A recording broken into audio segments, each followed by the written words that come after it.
So hello guys, welcome back again to our class. ठीक है, इस क्लास में हम बेसिकली चैप्टर 1 को कंप्लीट कर देंगे। ठीक है, तो हमारा जो लास्ट टॉपिक होगा बिजनेस रिस्क है। ठीक है, और एक और टॉपिक होगा जो स्टार्टिंग बिजनेस। ठीक है, और जिन फैक्टर्स को ध्यान देना चाहिए बिजनेस को स्टार्ट करने में, ये हमारा लास्ट टॉपिक होगा। ठीक है,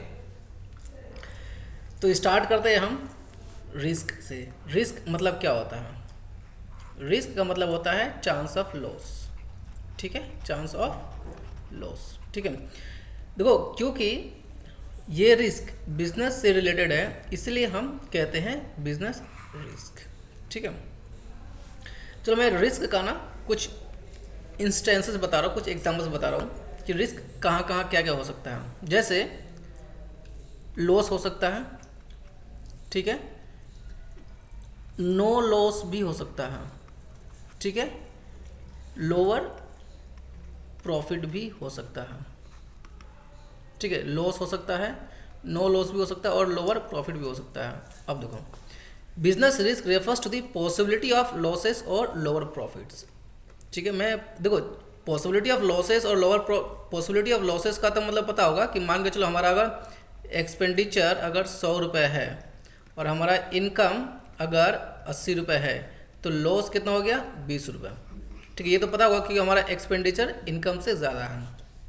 लेकिन लोअर प्रॉफिट भी हमारा रिस्क है। इसका मतलब ये होता है कि अगर इस साल हमारा प्रॉफिट 100 रुपये हुआ है तो नेक्स्ट ईयर हमारा प्रॉफिट अगर 80 रुपये होता है तो यहाँ पे देखोगे कि प्रॉफिट कम हो रहा है। और हो सकता है नेक्स्ट ईयर उसके बाद प्रॉफिट हमारा 120 हो जाए।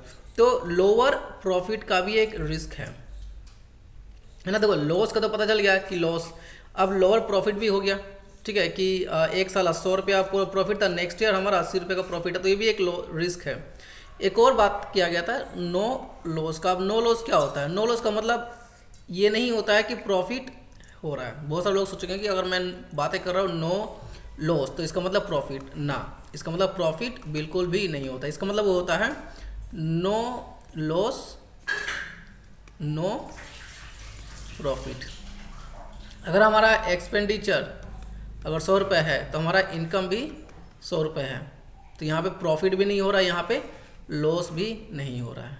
ठीक है, तो आप समझ में आ गया होगा ये तीन सिनेरियो, लॉस, नो लॉस और नो प्रॉफिट। ठीक है, चलो नो लॉस का ना मैं और भी थोड़ा एग्जांपल दे देता हूँ। जैसे अगर मान के चलो फ्लड आता है, फ्लड आता है तो लॉस होता है। ठीक है, अगर फ्लड नहीं आया तो लॉस नहीं होगा। फ्लड नहीं आया तो प्रॉफिट है, इसका मतलब ये नहीं होता है। ठीक है, अगर अर्थक्वेक आया तो लॉस होगा, अगर अर्थक्वेक नहीं आया तो नो लॉस होगा। ठीक है, अगर आग लग जाता है तो लॉस होता है, अगर आग नहीं लगता है तो नो लॉस होता है, उसका मतलब प्रॉफिट है, ऐसा नहीं है। ठीक है, अगर चोरी होता है थेफ्ट तो लॉस होता है। ठीक है, अगर चोरी नहीं होता है तो लॉस नहीं है, मतलब नो लॉस है। तो इसका मतलब नो लॉस का मतलब यही हुआ।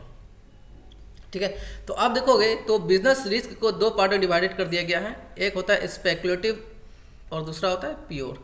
अगर हम बात करें स्पेकुलेटिव रिस्क, तो स्पेकुलेटिव रिस्क में प्रॉफिट और लॉस दोनों का बात किया जाता है। ठीक है, so speculative risk is a type of risk where there is a possibility of both profit and loss. मतलब स्पेकुलेटिव रिस्क में प्रॉफिट का भी चांसेस है और लॉस का भी चांसेस है।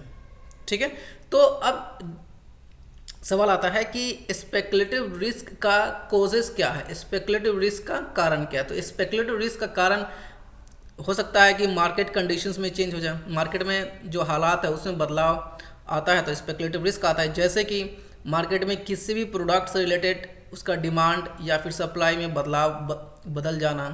ठीक है, कभी किसी प्रोडक्ट के प्राइस में चेंज हो जाना।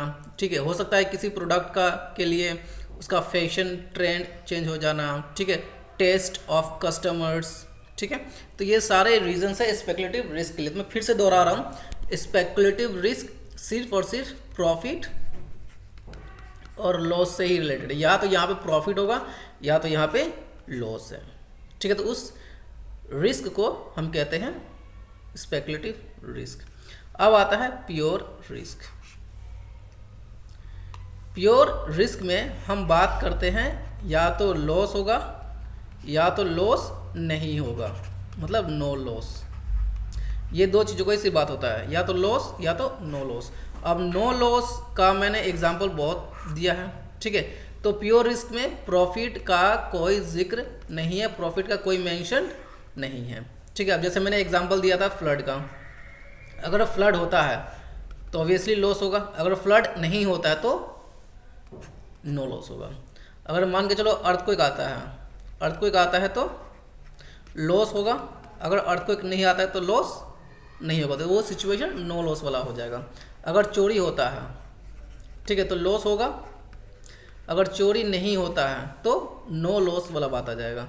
अगर फ्रॉड होता है तो वहाँ पे लॉस होगा, अगर फ्रॉड नहीं होता है तो नो लॉस वाला सिचुएशन आ जाएगा, ठीक है। अगर मान के चलो स्ट्राइक आता है, स्ट्राइक होता है तो लॉस होगा, अगर स्ट्राइक नहीं होता है तो नो लॉस का सिचुएशन। अगर यहाँ पे मान लो फ्लड या फिर अर्थक्वेक या थेफ्ट या फ्रॉड या स्ट्राइक नहीं होता है तो प्रॉफिट होगा, ऐसा नहीं है। क्या नहीं होगा, वो है लॉस नहीं होगा बस, ठीक है।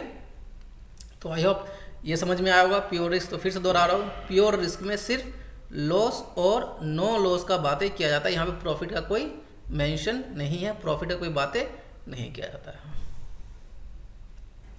चलो अब आते हैं हमारा नेक्स्ट टॉपिक जो है नेचर ऑफ बिजनेस रिस्क, मतलब बिजनेस रिस्क का नेचर क्या है। देखो सबसे पहले तो ये है कि अगर ये रिस्क है तो ये अनसर्टेन है, अनसर्टेन में ही रिस्क होता है, अगर सर्टेन हो जाए तो काहे का रिस्क, हमें पहले से पता है ना। तो बिजनेस रिस्क इज अनसर्टेन या अनसर्टेनिटी। और एक और चीज़ है, business risk is available in every type of business, मतलब जितने भी टाइप का बिजनेस है इस पृथ्वी पे सभी बिजनेस में बिजनेस रिस्क है ही, तो इसको हम अवॉइड नहीं कर सकते, तो इसको हम कहते हैं अनअवॉइडेबल, अनअवॉइडेबल, ठीक है।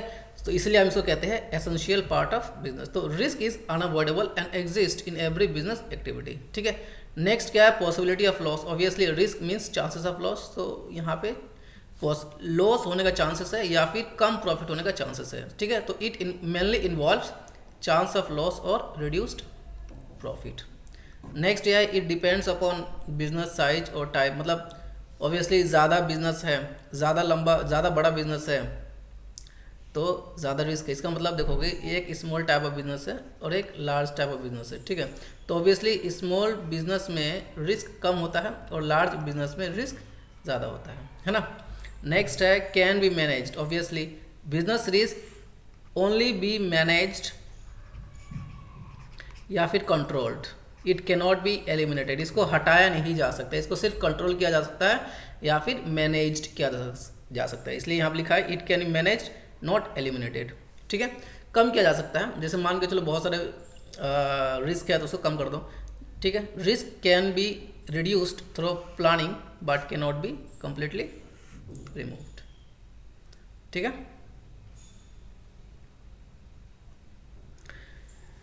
नेक्स्ट है और ये लास्ट टॉपिक है इस चैप्टर का, ठीक है। और ये क्या है, what are the factors that needed to be considered before you start a business. मतलब अगर मैं कोई एक बिजनेस को स्टार्ट कर रहा हूँ तो किन किन फैक्टर्स को ध्यान देना चाहिए, किन किन पॉइंट्स को हमें ध्यान देना चाहिए। सबसे पहला है selection of type of business, ठीक है। किस टाइप का बिजनेस को हम सिलेक्ट कर रहे हैं, जैसे टेक्सटाइल इंडस्ट्री कर रहे हैं या फिर हैवी इंडस्ट्री कर रहे हैं, ठीक है। स्मॉल बिजनेस है या फिर लार्ज बिजनेस है या फिर मीडियम साइज बिजनेस है। ऑब्वियसली टेक्सटाइल इंडस्ट्री कर रहे हैं तो इसके लिए अलग होगा, और हैवी इंडस्ट्रीज मतलब प्लांट एंड मशीनरी बिजनेस कर रहे हैं तो इसके लिए अलग होगा। नेक्स्ट है साइज ऑफ बिजनेस, मतलब स्मॉल बिजनेस है, मीडियम बिजनेस है या लार्ज बिजनेस है, ठीक है। साइज ऑफ बिजनेस मतलब छोटा है, मीडियम है या लार्ज है। छोटा है, मीडियम है, लार्ज है, ये कैसे डिसाइड होता है, कैपिटल के ऊपर डिसाइड होता है कि मतलब कैपिटल कितना है। अगर कम कैपिटल तो ज़्यादा है, कम कैपिटल है तो स्मॉल है, थोड़ा ज़्यादा है तो मीडियम है और बहुत ज़्यादा है तो लार्ज है, ठीक है। नेक्स्ट है लोकेशन ऑफ बिजनेस एंटरप्राइज, ठीक है। देखो अगर एक जंगल में अगर बिजनेस किया जाए तो क्या चलेगा, ऑब्वियसली नहीं चलेगा ना। तो लोकेशन बहुत ज़्यादा ज़रूरी है किसी बिजनेस एंटरप्राइजेस के लिए कि हम बिज़नेस कहाँ खोल रहे हैं, है ना। अगर मैं चाहता हूँ कि मेरा बिज़नेस बहुत अच्छे लेवल तक जाए, तो अभी तो मैं गांव के में अगर बिज़नेस खोलता हूँ तो ओबियसली मेरे जो कस्टमर्स है वो गांव तक ही रह जाएगा, वो हाई लेवल तक नहीं जाएगा, ठीक है। तो बहुत मायने रखता है। नेक्स्ट है financing the proposition. Financing the proposition मतलब जो हम बिज़नेस कर रहे हैं इसके लिए जो पैसा चाहिए वो कहाँ से आएगा और कितना चाहिए। मान के चलो हमें पता चल गया कि ये 1 करोड़ रुपए या इसके लिए चाहिए, तो ये 1 करोड़ रुपए कहाँ से आएगा, बैंक से आएगा या फिर कहाँ से आएगा। फिजिकल फैसिलिटीज़ का मतलब होता है प्लांट एंड मशीनरी, ठीक है, प्लांट एंड मशीनरी और भी है। नेक्स्ट है competent and committed workforce. Competent and committed workforce का मतलब लेबर हो सकता है या फिर एम्प्लॉय हो सकता है। तो हम जिस टाइप का जो बिजनेस हम स्टार्ट करने वाले हैं, क्या उसके लिए हमें लेबर या फिर एम्प्लॉय मिलेगा, या फिर मिलेगा तो कैसा मिलेगा, स्किल्ड मिलेगा अनस्किल्ड मिलेगा, तो उसके लिए, ठीक है, वो भी हमें ध्यान देना चाहिए। टैक्स प्लानिंग का मतलब होता है कि हम ये ध्यान देना चाहिए कि हम क्या टैक्स को बचा सकते हैं। तो टैक्स चोरी में और टैक्स को बचाने में फ़र्क है, ठीक है। टैक्स को बचाने का मतलब जो स्कीम्स है, जो प्रोविजंस है, उसको यूज़ करके हम टैक्स को बचा रहे हैं। तो मोस्टली बिजनेस किसको कंसल्ट करता है, वो सीए को कंसल्ट करता है, और सीए बताता है कि कैसे टैक्स को सेविंग किया जाए, कैसे टैक्स का बचत किया जाए, ठीक है। तो ये भी है। उसके बाद लॉन्चिंग द एंटरप्राइज, मतलब लॉन्चिंग द एंटरप्राइज का मतलब होता है कि बिजनेस को स्टार्ट कर दो, बिजनेस का उद्घाटन कर दो, ठीक है। तो ये था आज का टॉपिक्स, ठीक है, जिसपे हम लोगों ने डिस्कस किया था, और यहीं पे हमारा पहला चैप्टर कंप्लीट होता है। तो अगला क्लासेस हम चैप्टर नंबर 2 पे डिस्कस करेंगे, ठीक है। तब तक के लिए बाय बाय।